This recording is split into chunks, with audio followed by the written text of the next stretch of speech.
Do not change the station. What you're hearing is coming from the Big Sci-Fi Podcast and the Trek Geeks Podcast Network. Stay tuned for the next exciting episode of... Wait a minute. Receiving a new transmission. What is that?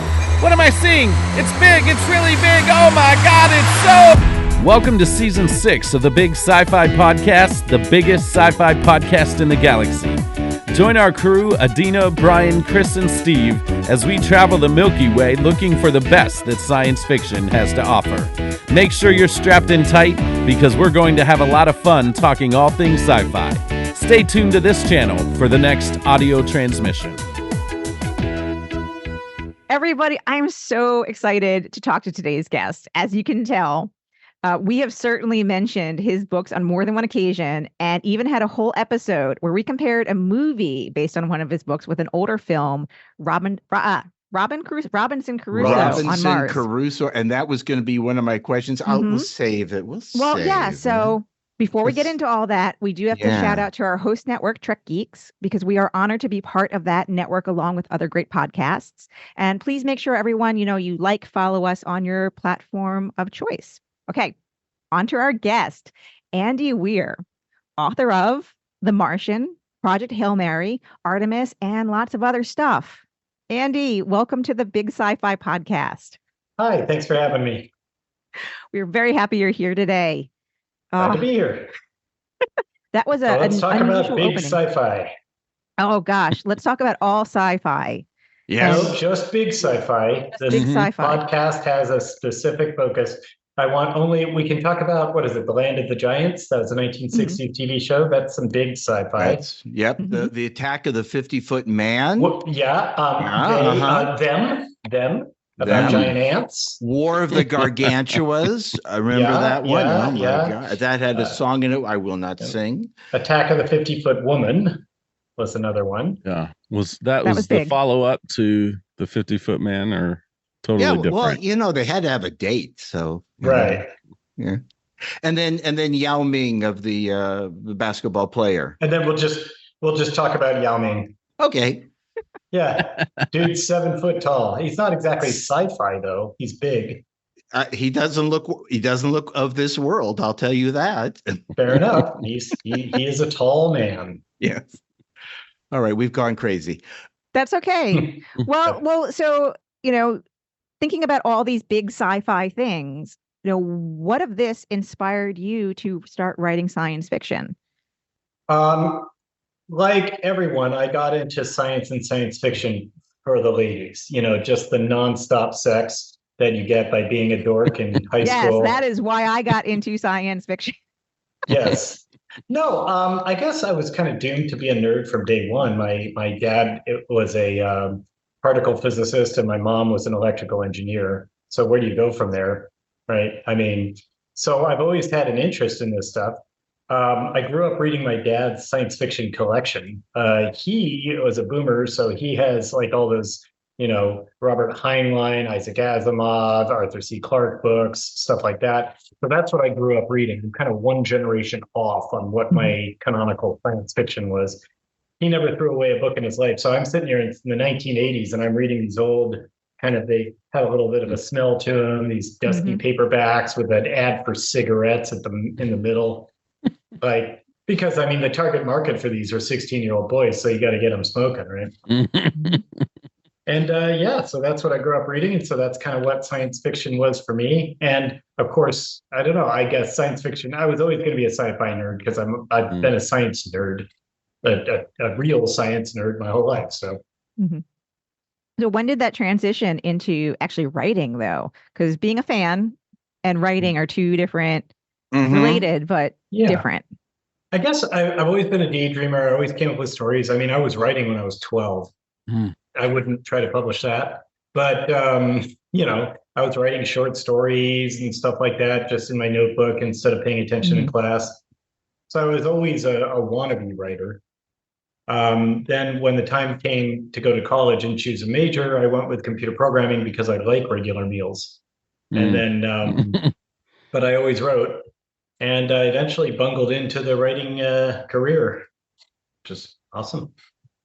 Excellent. Yeah, I read about or saw your interviews. The the progression you did on this on the Martian, going from publishing individual sections of it and then that going together on Amazon for, was it 99 cents or something like that you were made it available, and then going from there. So you made all the efforts to become an established writer.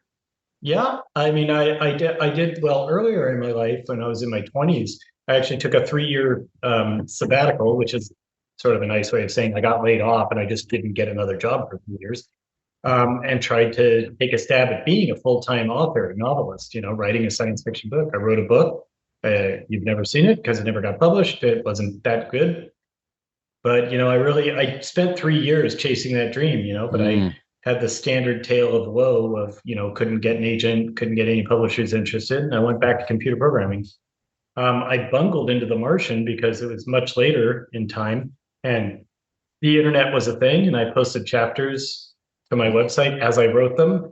I had like a following of fans that would read each chapter and comment and stuff like that. And so that helped, that feedback helped keep me going to finish the book.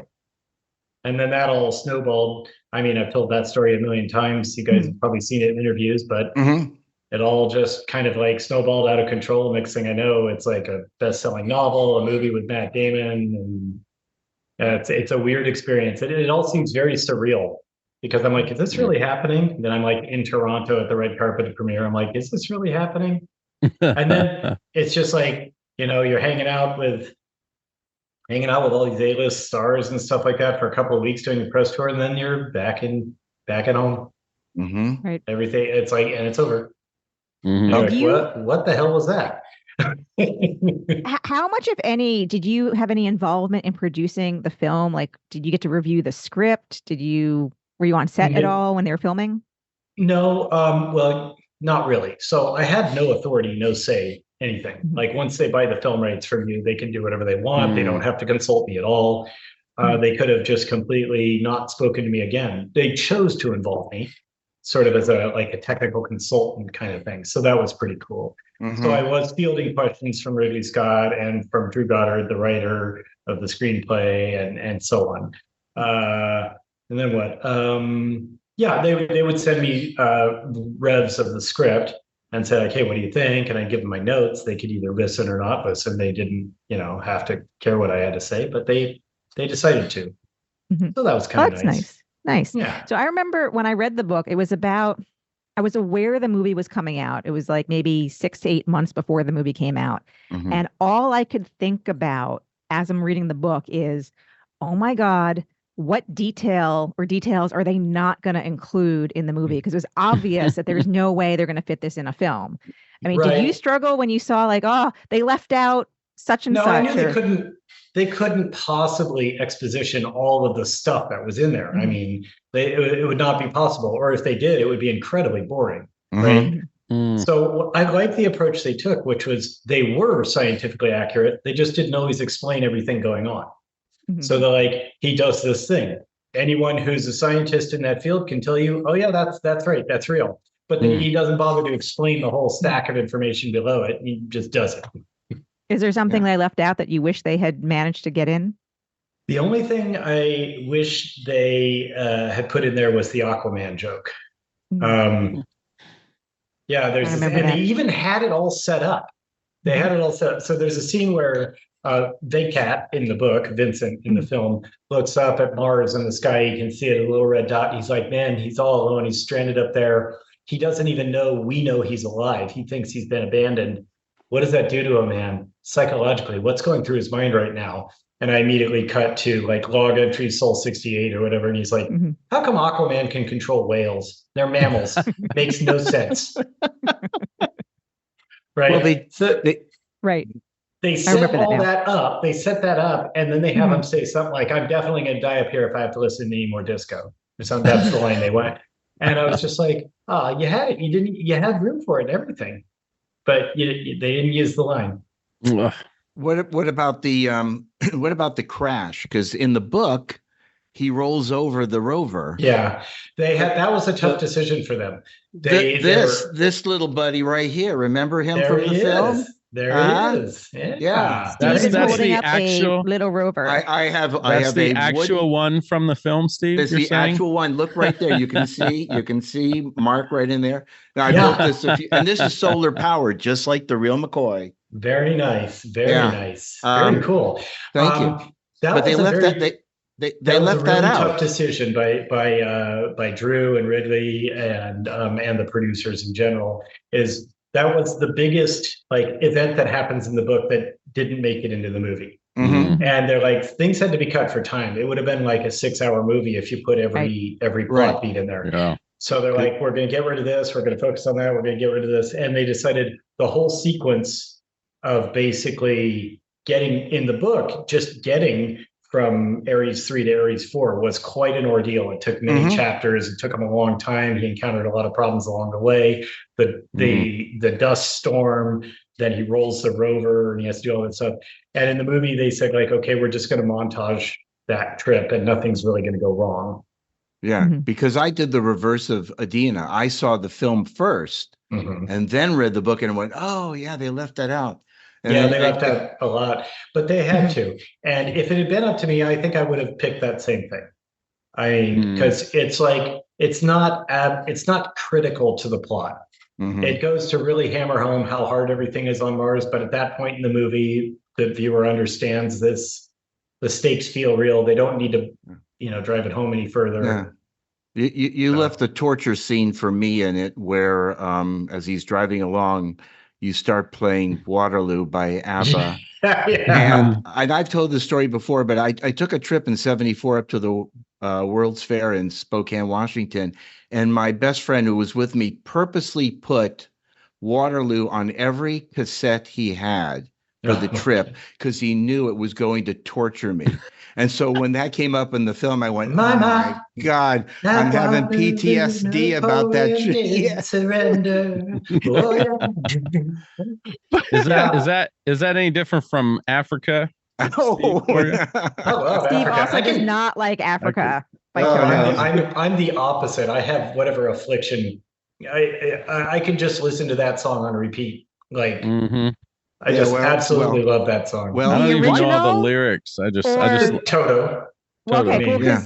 Because Weir did a remake, which That one's I have actually, I heard. think that's pretty good too. Yeah. I like it. My 5.5-year-old loves it. We are listening to that 2 or 3 times every time we're in the car. That's his his choice song right now.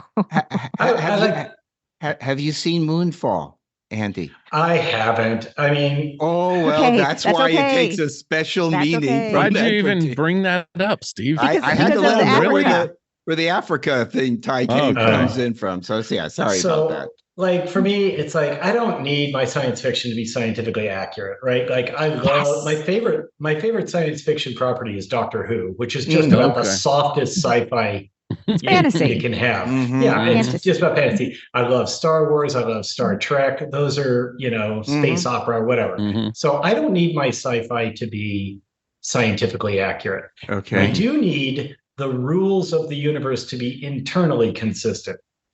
So Okay. That's exactly what I say all the time. Yeah. that's all I need. But Yeah. Moonfall, and I'm judging a book by its cover here because I never watched it. It just looked so stupid. Like It was. the It was. premise, the concept, everything about it I heard. I'm just like, Mhm. I don't want to watch this. Well, the No. funny thing is that Neil deGrasse was on I see. Stephen Colbert's show. And when he talked to me, he said, "Well, what's your least favorite science fiction film?" He goes, "Well, it was Armageddon for a long time. But then I watched Moonfall and he went like this. He went, oh my God. Armageddon, there's another one. Yeah. Yep. Actually, I think I would say though, that if we're going to go into these superlatives, I would say the worst, I don't know if you'd even call it science fiction, it's cli-fi, was the Day After Tomorrow, right? Oh, yeah. Okay, so if you call that science fiction, I would say that's the worst science fiction because I think it actually did harm to the cause it was trying to help. Like Okay. Really? it was it's the reefer madness of environmentalism films. It is so stupid and so implausible scientifically that you come out of that movie taking environmentalism less seriously. That was sort That's of where I interesting. was. We recently watched and talked about Silent Running, and I struggled through that film. Even though I very much care about environmental things, I'm what some people call a practical environmentalist. Silent Running also is a little odd. Yeah. Okay. The song ruined that film for me, but I digress. Okay. I'm not going to delve into politics. I don't talk about politics. I'm not going to get into the politics of environmentalism. But if you care about environmentalism, if that's a thing that's important to you, the day after tomorrow just like works against its own cause. Yeah. So bringing up the question of accuracy in science fiction. So we, at the very beginning of this, Dina mentioned Robinson Crusoe on Mars. Ah, yes. Have you ever seen it? Absolutely. Did it influence me? Did you go like, I saw that movie, I need to correct all the errors? Because as we discussed, because we did a comparison of the two films. I don't think there's anything scientifically inaccurate in that movie. You can be on Mars. You just take your little red oxygen pills and you'll be fine. Right. Don't forget your monkey. No, Mona's she's the queen. Well, I mean, I watched that movie when it first came out when I was a kid, so it's always been a favorite of mine. So we did an episode. We talked about the two different films, and as Adina said, back in 1962 when it was worked on, we didn't really have the working knowledge of Mars, right? That we have now. Even since The Martian, my book came out. We've learned so much about Mars that several plot elements have been invalidated.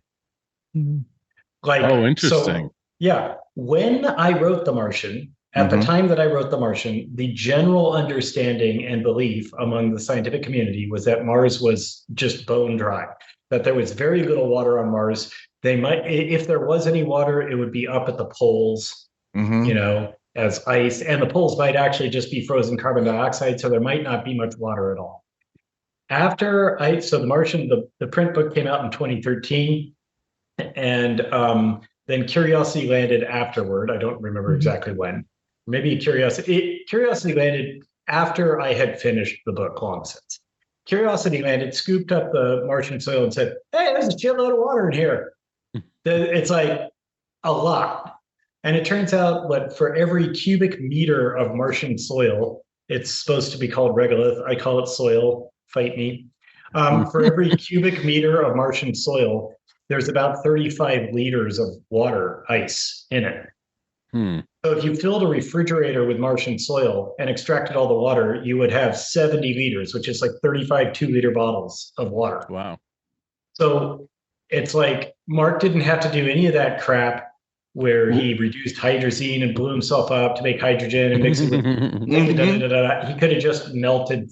He could have just brought dirt inside and melted it and extract the water that way. Extract the water and then make a primitive still to distill it and get the perchlorates out. You'd be done. But yeah, we didn't know that at the time. So my kind of like ham-fisted excuse now is I say like, well, Curiosity is at the base of Mount Sharp, which is on the other side of Mars from Acidalia planitia. And just like here on Earth, we have the Amazon rainforest and the Sahara Desert. Mars could have different climate zones as well. So I claim Acidalia planitia is a desert, and no one can prove me wrong until you send a probe. So bite me.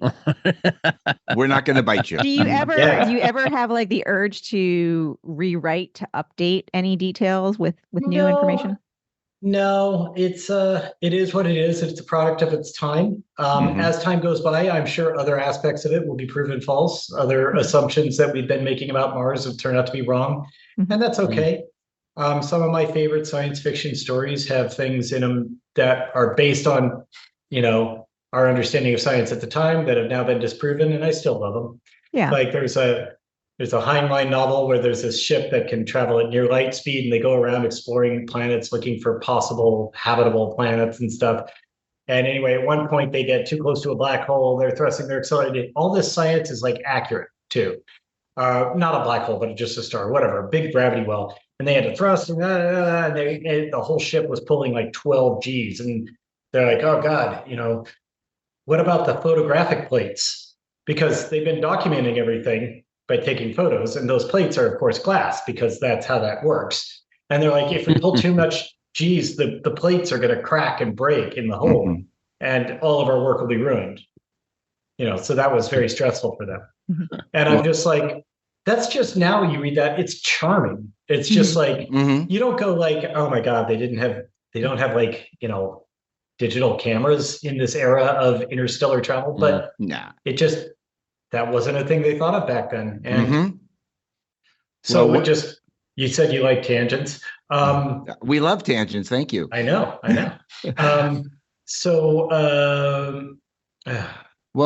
My friends and I friends and I in the 1980s, we were, obviously being science dorks, members of the math club, chess club, debate club, stuff like that. We did spend a lot of time just drowning in women, but also we played a lot of D&D just to get more ladies, right? We played a lot of D&D, and we made up our own role-playing game that was a science fiction-based role-playing game. And so we would play that all the time. And it, over the years, developed this whole setting, genre, and stuff like that. What was funny is, like, just for the hell of it, we played it again. We got together, we're all in our 50s now. We played it again, and we decided, like, okay, the setting is what it is. Those are the rules. Like, so the fact that this futuristic universe, like, they never invented, like, tablet PCs or, or anything like that. Nobody has like a cell phone. You have a wrist communicator, stuff like that. And I'm like, and that is the way the universe is, not updating it. So it's this, you have to get to a galactinet terminal to look up any information on, like, the internet didn't exist when we invented this. So we said there are these galactinet terminals that you would go to.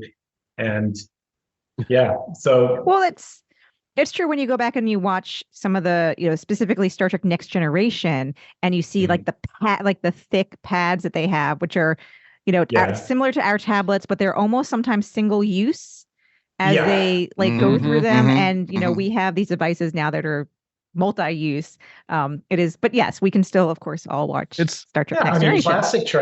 Classic Trek is my favorite of the Trek series. And that's just hilariously outdated. It's like, they call their little data storage things tapes. They, and they were just bright colored pieces of wood. It looked like, But they had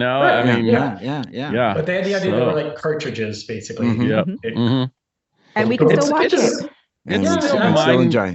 It's still mind blowing to me, and it's cool when I share with my kids who love everything to do with space. We recently visited Kennedy Space Center in Florida, just fascinated by it. To tell them that my cell phone has more computing power than the Apollo. It's just absolutely mind-blowing and boggling. Your microwave has more computing power. Oh my goodness. No, seriously, it's probably got a 6802 chip in it. It's got an ARM compatible chip to do. Unbelievable. The Apollo program would have killed to have just one of those chips to work with, man. Oh my God. I remember seeing that, like, the LEM had like 8K worth of memory or something like that. Everything was line of sight data transfer, and Well, also they invented the engineers on that invented a lot of. So I was a computer programmer for 25 years. They invented a lot of really neat shit that we still use today in software engineering. The one thing they did was they invented multi-threaded programming. For the purpose of that, where the computer is doing multiple different things at once and sharing processor cycles, and even the idea of priorities. So they said, like, these tasks are more important than those tasks. So if you're getting overloaded, stop doing these and start doing those. And when Apollo 11 was landing, they had told them, when you're landing, you can't turn on there's a program that would, like, get images of the star, try to figure out the orientation of the ship based on stars, right? And they said, you can't be running that when you're landing because the computer is busy dealing with the ground radar and figuring all that stuff out. But at the time, nobody understood that about computers. Nobody understood the idea of processing power as being a limited resource. Mhm. People were used to Okay. like mechanical systems where it's like, whatever, you turn the crank, everything goes. And so Buzz Aldrin ignored that. And he was like, I'm going to turn on the orienting software while we're landing. And so they were coming in for a landing and the computer got overloaded. Like with 1202. too much stuff to do. So because the engineers were that awesome and invented like multi-threaded programming and priority management, the computer said, this is too much stuff to do. I'm going to focus on the ground radar and I'm going to ignore, I'm just going to not do this task that they just told me to do. I'm not going to do the stellar orientation. And so it threw up an error saying like, I can't do that.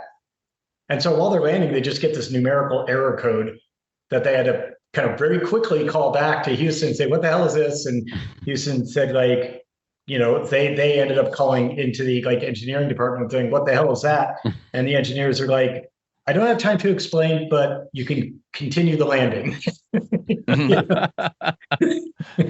Yep. Error 1202. Was it 1202 and then 1203? And 12. Okay. Yeah. I just remember that.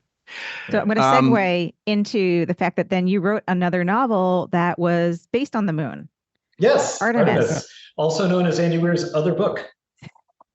Well, there's other books. I mean, we're going to talk about Project Hail Mary too, but Artemis, which is now Artemis is the name of, you know, NASA's return to the moon and onto Mars program. So I hear the word Artemis daily in my life these days. I'm sure. Yeah. So tell us about that book. Well, that book, I mean, so that one I started off with the simple question. I was like, what is humanity's first city that is not on Earth going to be like? Like, and I want it to be a proper city, not just like a base, you know, like a first city. And I'm like, okay.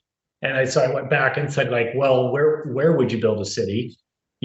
So we got three obvious choices, either in orbit or on the moon or on Mars. Like those are the obvious choices for the first extraterrestrial human city. And I'm like, okay, in orbit means you've got to send every single gram of mass for that city up from Earth.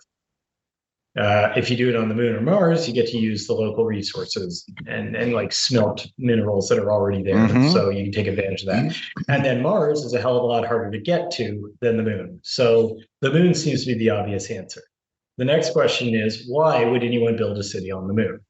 Like, and that's always been unsatisfying to me in science fiction. People are like, oh, you know, the excuses for why like lunar cities are built. Like one of them is like, oh, Earth got overpopulated. I'm like, really?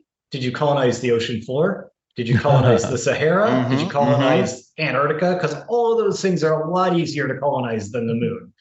Next up, it's like, oh, the environment got destroyed and people couldn't live on Earth anymore. I'm like, okay, whatever you're going to build on the moon, build it on Earth. It's going to be airtight, right? The environment is not an issue. If you think the environment on Earth is bad, just try the moon. Yeah. You might cough a little bit, but at least you don't die instantly, right? So, and then there's also the idea of like, oh, this was an elite ruling class is oppressing people, so these people went to the moon, like to go not be oppressed. I'm like, if you have the resources to build a city on the moon, you are not the oppressed. Right. Right. So I decided the only reason cities ever get built is for economic reasons. Every city in the world exists for some economic reason. It was either convenient, it was either near a place where you could do some logging or some mining, or it's a good port, or near some really good arable cropland or something. So I said, like, there is nothing on the moon that Earth doesn't have, right? Some people like to say like, oh, maybe helium-3, you know, the high isotopes of helium that can power future fusion reactors. I'm like, okay, if that were the case, you just have a fully automated system for collecting it. You don't need a city full of people, you know? So I'm like, why do you have a city full of people? And I decided tourism. Yes. Tourism is inherently people. Like you don't automate tourism. Right. And so I said, like, okay, tourists would want to go to the moon. Fine. That can only happen if it's cheap enough for middle-class people to go to the moon. Okay, so that's the conceit of the story. And then from there, if you could go to the moon, where would you go? Well, I'd want to look at the Apollo 11 landing site. So that's the obvious place to put a city. And it kind of built it out from there. And then I said, like, okay, how do I build my city? All right, start with a reactor and start smelting the ore that's just lying around on the surface. It'll give you aluminum and oxygen. It gives you aluminum to build your city and oxygen to fill it. It's awesome. Mm-hmm. And then just kept building out from there. So I had the city fully designed, and then I'm like, all right, awesome. I should probably try to come up with a story. And maybe fill it with ne'er-do-wells, right? Yeah. Yeah. Well, then I started to go into the psychology of what a frontier city is like, and I figured Artemis is basically a resort town. So I based its economy and its general kind of society around resort towns, like in the Caribbean and in Hawaii and stuff like that. And so you've got the extremely high-end hotels and then the extreme poverty. I wasn't trying to make any sort of point about anything. It's just the emergent behavior. Mm-hmm.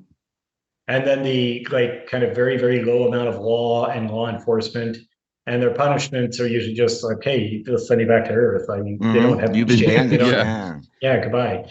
Yeah, they don't have a prison system or anything like that. And I had a lot of fun with that. And I wanted to. I mean, it sold well. It got to, I think, number 6 on the New York Times bestseller list. The audiobook is one of the best-selling books Audible ever had. But it just wasn't as popular as The Martian, which is a pretty high bar to try to beat, right? Mm-hmm.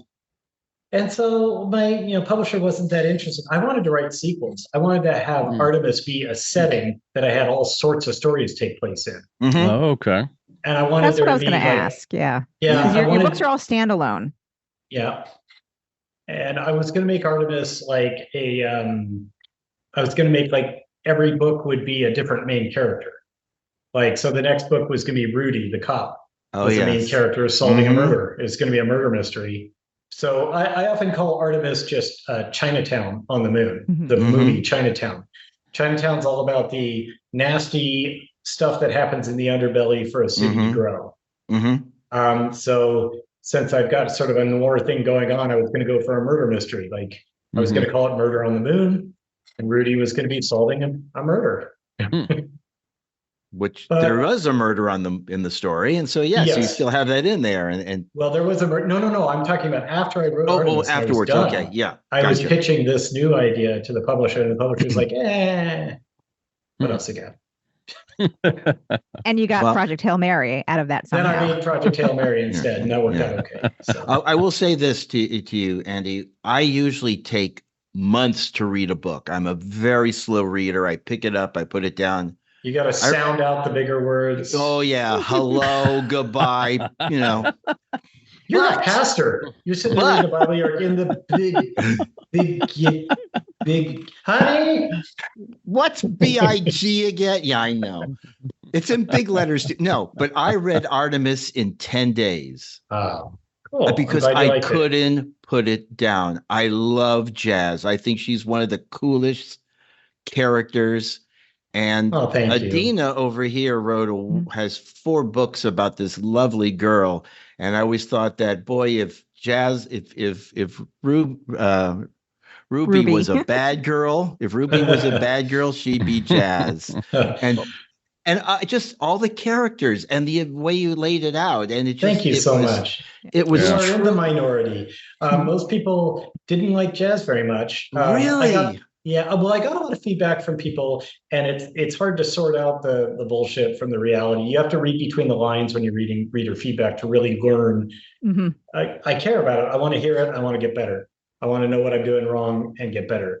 A lot of people just did not like Jazz. So regardless of whatever reason they state, the fact of the matter is they didn't like Jazz. So that means I didn't do something right. Right. That's interesting. So it's my job to make people like. I think. The thing is that she was so much the instrument of her own problems. Like she was the reason she was having all these problems, and it's difficult to root for someone who's that frustratingly self-destructive. But that's the beauty of her character, because she has to unravel it, and at the end, which I'm not going to say but at the end, when she survives, it's like, yay! I didn't want anything to happen to her because she's such a likable character to me. likable. lot of And then people- all her ne'er-do-well, all the people that were her father, her friends, Yeah. everything. Mhm. It was a collection of people that I enjoyed reading about. So Yeah, thank and- you. One thing I've learned. Oh, sorry. I was going to say the thing that I liked about Jazz. So when I first started reading Artemis, I'll be honest, I was very hesitant or nervous because often I've encountered male authors writing a main female lead. character. Mhm. And I'll tell you though, I didn't get the cringy feeling I get, with other Okay, things. So cool. that, Yeah. well, and the thing is the thing that a lot of male authors do that like I want to, punch them sometimes is when they make like all the female character does is care about how they look and I'm going to go out in my skinny thing and all I care about is sex and things like that and things like that. And it's like, yeah, no, you have absolutely no idea what we are like or what we think. No, well, and I don't claim to know either. What I did was, what is it? So I wrote it, right? And I gave it to every woman in my circle of trust, like people, every woman I knew that I could trust not to just like leak the manuscript online, whatever. So it's like my mom, my girlfriend, my editor was a man, but his boss, the publisher, was a woman, and she was willing to take time out and give it a woman pass for me. The copy editor is a woman, and so we said normally you're told just do copy editing, but I want creative feedback on the plausibility of this woman. And then I also got some Muslims involved, stuff like that. I wanted to try to be authentic, and they gave me feedback, and I made changes. I still got a lot of shit from women though. Well, it was really it didn't. The fact that it didn't outright basically want me to, because I'll stop if I encounter that. I will stop reading it. I can't read that. So no, this was definitely much better than that because I am one of those absolutely sensitive to that. So I thought you did a decent job. Reminds me of this. Oh, thank you. This very famous Reddit post where male writers writing female characters. It's like Cassandra woke up to the rays of the sun streaming through the slats on her blinds, cascading over her naked chest. She stretched, her breasts lifting with her arms as she greeted the sun. She rolled out of bed and put on a shirt, her nipples prominently showing through the thin fabric. She breasted boobily to the stairs and tittied downstairs. Yep. No, there are people who still write like that and try to write like that. And they think they're being serious and they think they're accurately capturing something. And I get frustrated. So one thing I got a lot of feedback on was I did get a lot of feedback from women saying Jazz wasn't a realistic female character. However, I think she was a somewhat realistic woman. She was just a woman that they didn't like. Like, I think it's like, yes. It's like, I can see that. I would not like her. I wouldn't want to hang out with her. I don't root for her. You lost me as a main character. So here's my dark little secret is Jazz's flaws are all my flaws. She's based on me. She's based on how I was when I was her age. She's 26. When I was 26, I was like that. I was immature for my age, self-destructive, always trying to take a shortcut rather than just doing the work. Mostly the instrument of my own problems, daddy issues as well. And so all these things are just aspects of me that I put into the character. And it turns out if you take all of my flaws and make a character out of them, it's not a very likable person. Well, okay, this is going to kind of segue into the third book that you wrote. Sorry, before that segue, go ahead. I do have one thing I want to say. Yeah. The only time I get mad about feedback is when people say like, oh, he's a male writer, so he wrote his female character as a slut. And I'm like, that pisses me off because I'm like, she's not a slut. First off, why are you slut shaming my fictional character? Second off, she doesn't have sex in the book at all. No, she never tries out. She never tries out the reusable condom. That's right.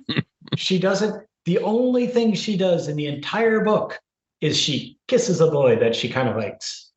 Yeah, that's it. okay. That's true. Yes. Well, I'm sorry, that's not a slut. And her entire, all you learn about her sexual history in the book is that she's 26 years old and she had a boyfriend once who turned out to be gay. Been there, done that. That's it. That's it. Okay. That's it. So the one tooth, that's not a slut. Come on. No, right, she was right. No, again, she was. I thought she was a perfectly, like I said, it it was not a bad character. Like, again, there was that difference between, is this terrible writing versus do I just not like, that kind of thing. Yeah. No, and I thought you did a good job, as this is an actual, thank you. This is an actual person, an actual female person. Yeah. So, yeah. So the segue I was going to make to the third book is in The Martian and in Artemis, I'll use the term salty language is used quite prevalently. And I must say, the opening of The Martian, the very first sentence in that book is the greatest opening sentence of all time. I mean, you've got, it was the, best of times, it was the worst of time. I am Ishmael. But to maintain the integrity of our show, I will use the opening line as if Sheldon Cooper said it. Puppy. He said, I'm pretty much coitus. And when I read that opening line, I went, what the heck? I got to know about this. So that when it went into Artemis, and it's even more salty language, I believe, is in Artemis. Actually, I think The Martian is saltier. I don't remember Artemis being particularly salty. There's swearing. It's a frontier town. People swear a lot, but not as much as Mark Watney. Yeah. But that's okay, because that established who their characters were and that they were honest and open. But when we get to Project Hail Mary, I don't know. I can't recall a single salty word in it. Not from Grace. Some of the other characters swear. Grace swears exactly once in the whole book. Is it? That's what I couldn't think about it. But that's okay, because that's his character. Yeah, and I had fun with that. I was like, I had fun with him just never swearing.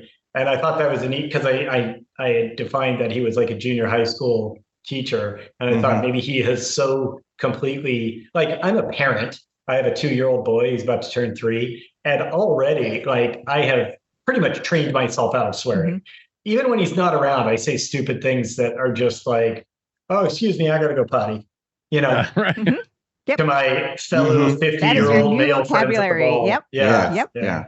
Ooh, so I just had those big poopy. Those kids repeat everything. Yeah. Absolutely everything. Oh, so man, Dina, do you want to segue into talking about Project Hail Mary? Yes. Which, if people don't know, kids, in 2026, Ryan Gosling is going to play Ryan in this wonderful movie. Is that right? Ryland Grace. Yeah. Yeah. And it's confusing, actually, because they have the same initials. So it's Ryan Gosling as Ryland Grace. Yes. Is that why they cast him? Yes, that's it. Part of the casting decision. It's just like, we need to find somebody whose initials are RG. So are you what is your level of involvement, in the production, is it the same as The Martian? Is it more, less? No, I'm much more involved this time. I'm actually a producer this time. Nice. Oh, wow. So the reason is money. So basically, when this time, everybody wanted the rights to Project Hail Mary. The Martian had made a ton of money. Project Hail Mary was selling really well. Everybody knew, okay, we can definitely turn a profit on this. So all the studios were coming to my agent saying, we want this. And I'm like, I told my agent, all right, let's flex a little bit. Tell them I want front end gross. I want a percentage of box office, like not the back end points that always work out to be 0 because of Hollywood accounting. I want what the big boys get, and most of the companies said, most of the studios said, like, well, we don't do that for writers, because writers are, of course, filthy, disgusting creatures that deserve to be in the mud. Whereas they only give front end gross to like producers, the director, big name stars, that sort of thing. That's it. Right. So you had to be a producer. Right. Well, that's all the companies said, like, we don't do that for writers. But then MGM really wanted it and said, we don't do that for writers, but we do it for producers. So let's make you a producer. And so I'm a producer, mainly just to get that front end gross. But it means I do have authority. I just stay out of the way and let the real producers do their job. But it's weird. Every now and then they need my approval for something. Like they needed my approval to cast Ryan Gosling. I was like, nice. Yes, sure. Does he sing and dance in as well? It's like in La La Land, He does. There is a little bit of singing, believe it or not. Oh my goodness, a reversion of Ken. We'll just do it as Raylan. A little, yeah. It's not that, but a little bit of singing, a little bit of dancing. Okay. So how are they doing? How are from a technology standpoint? How are they doing the spider? Rocky. Yeah, how are they doing? So what we put out a casting call on the planet Arid. We're hoping to get authentic, a real Iridian to play the role, because people don't like it when you're an alien face, you want a real Iridian. No, so everybody involved in the production, especially the directors, everybody understands getting Rocky right is the most important thing. Oh, yeah. It is the most important thing. He's everybody's favorite character. The dynamic between Rocky and Ryland is the whole heart of the story. Right. Mm-hmm. So they're putting a lot of work into that. So what they're going to do, I mean, they're not changing him. He's going to look like he's described in the book. In fact, a fan sent me this. I got to show you this. This is so cool. This is oh, wow. Yeah. He made a little Rocky model and he sent it to me. Isn't that amazing? It's like so detailed. Nice. That is nice. So cool. I wish everyone could see. I wish, folks could see this, but we're seeing a model of Rocky. Yeah, that's great. And it's a podcast, I guess, not that helpful. It's and okay. on this piece of paper I'm holding up is a very simple and easily reproduced cure for cancer. I'll put that away now.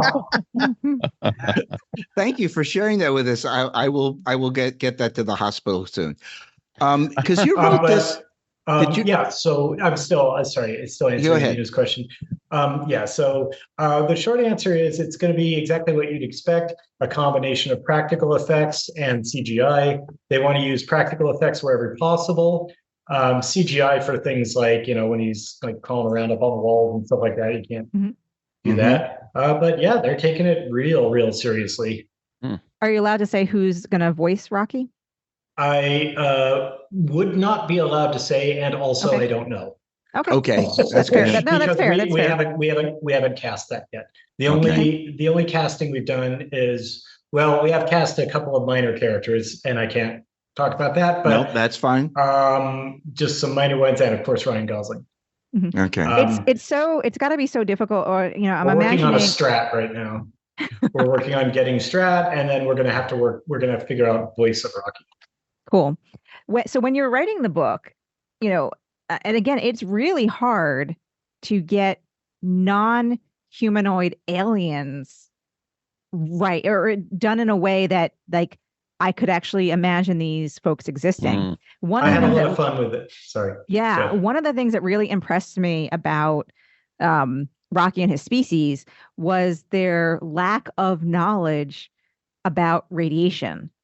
They made an interstellar ship, but they made it in a hurry. They didn't do a lot of space travel, and their planet is incredibly well shielded against radiation, like their homeworld. So their homeworld has 29 atmospheres of ammonia. It's an incredibly thick atmosphere, and it's got an incredibly strong magnetic field. So just no radiation gets to the surface, like at all. How did you just come up with that? Well, I went backwards. I started off by saying, I'm going to invent a species, a fictional alien race that lives on a real exoplanet. So Arid is a real planet in the real universe that is in orbit around the star 40 Eridani. It's 40 Eridani B, I think, or 40 Eridani AB, which is the weird nomenclature they use. It's very close to its star. It's closer to 40 Eridani than Mercury is to the sun. It orbits every 46 days. It's that close. And I'm like, other things that are known about the planet are that it's about 8 times the mass of Earth. We know its orbital period around the star and so on. So I'm like, okay, I'm going to take everything that's known about it and keep true to that. And then anything that isn't defined or isn't known, I get to make up. So I'm like, I want there to be life on this planet, but this planet would be hot as hell. Like it's right next to a star. So this causes a number of problems. First off, really, really hot. Second off, the sun tends to sandblast an atmosphere off a planet. So it'll blast, that's why Mercury has no atmosphere. That's why Mars has very little atmosphere. Earth only gets to keep our atmosphere because we have a magnetic field protecting us. from the Earth's like solar wind. So I'm like, okay, so this planet is going to have a really powerful magnetic field. The way you get a powerful magnetic field is by having a molten ferromagnetic core. So I said, fine, it's molten iron, just like Earth. And the planet is spinning really fast. The rotation of a planet, the faster it rotates, the more powerful its magnetic field will be. So you need a liquid metal core and it rotating. So I decided, okay, now I've now learned something about this planet. It rotates really fast. The length of a day is like 6 hours, okay, to get that powerful magnetic field. Next up, it's going to be really, really hot. Like so hot, how do I have liquid water? Well, you can have liquid water when it's really hot if you have a lot of pressure. So I said it's 29 atmospheres of pressure on the surface, which means water at like 210 degrees Celsius, which is like 400 and something Fahrenheit, is still a liquid. So I'm like, that's the environment that has this life. It's liquid water, but way outside the Goldilocks zone, right? Okay. Then I'm like, okay, what evolves on that planet? I'm like, that is a thick ass atmosphere. I don't know how much light's going to get through that. Like Venus gets very little light to the surface. It's got a big atmosphere. And so I said, well, who says light has to get to the bottom? It could be a biosphere that's kind of like an ocean. There's life living up in the air, like little single cellular life that like is almost like air algae that absorbs sunlight and then does that. And then things beneath that eat that, and then things beneath that eat that, just like the oceans. All the way down to the surface of the planet where no light gets to, but there's still an active biosphere because the energy ends up coming down as life.